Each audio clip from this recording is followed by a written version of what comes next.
I'd like to introduce you all to a good friend of mine, Michael McCarty.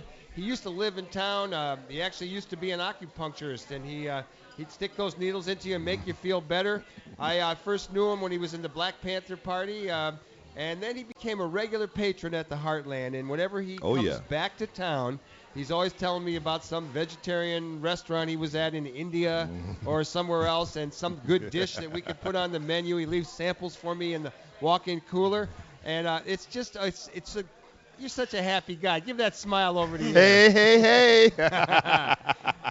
The last time you were on, we talked about Major, the bicycle guy. Yeah, We're blocking Major Taylor. Major Taylor. Major Taylor, And yes, we had yeah. a good talk about that. Yep. And now you're back again, and you have come back to tell stories in schools. Yeah, I'm doing storytelling at a school in Glenview on Monday, and I always make an extended trip so I can come in at the Heartland and hang out and see people, meet new friends. He has these entourages show up every day while he's here. Okay, Mike, this is going to be short, but you were going to tell us a story. You're going to tell us about a story you're working on. What's the deal? No, so I'm going to Brazil in June to research a story, and this is a story about Palmares.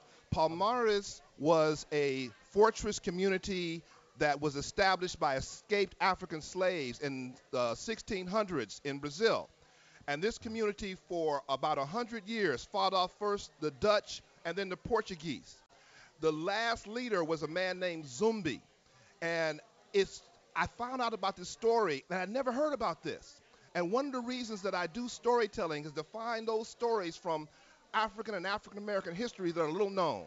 And you just think about this community that was run on African principles, that was inhabited by Africans, Indians, whites, all working together. And the leader, Zumbi, the last leader of Palmares, the Palmares was overthrown by a fortress, armed army of 5,000 soldiers. Zumbi escaped. He was eventually captured and killed, but his spirit lived on. And in 1995, the 300th anniversary of the demise of Palmares, the entire country of Brazil celebrated that. So I'm going to Brazil to find out more about this story, because there all kinds of things have been erected, and it's one of those amazing stories, those little-known stories. Have you been to Brazil before? This will be my first trip. I'm going to Argentina, Chile, and Brazil.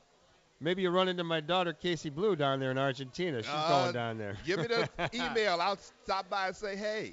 Well, as I say, this is short because we have another guest coming on, but tell us about your T-shirt collection. I have a collection of well over 300 T-shirts. I can go an entire year and never wear the same T-shirt. I have T-shirts, Afrocentric T-shirts, literacy T-shirts, superhero T-shirts, social, politically conscious T-shirts, health T-shirts, restaurant T-shirts, all kinds of T-shirts. We're going to have an exhibit of your T-shirts in the next year. Sounds like a plan. I got to say that yesterday he walked in. He had a T-shirt in kind of day-glow colors with Obama with these big shades on. It was one cool T-shirt. It was like the Matrix. He's the one. Do you have a little short thing you want to share, a little quick story or poem or something? Always a quick story. Always a quick story. I want to tell about the importance of storytelling. I was just sharing this story with my friend Jimmy McIntyre over here about the importance of laughter.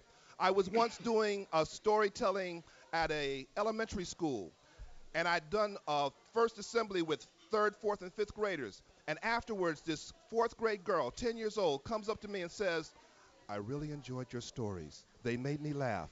I haven't laughed in a long time." And she was intensely serious. And she thanked me and then left out. And I told the principal when the principal came in about this encounter, and she told me that this little girl's father had committed suicide a few months prior.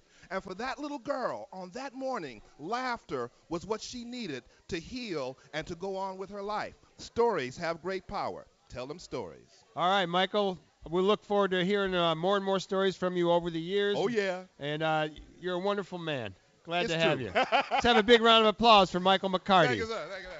We're going to take a short musical break. Susan fixed us up with some good music, and we'll be right back with a young fellow named Marc Moscato, and he's out of the Northwest, and he's here in town for an exhibit that's going on down the street at Mess Hall, our neighbor down the street on Glenwood Avenue.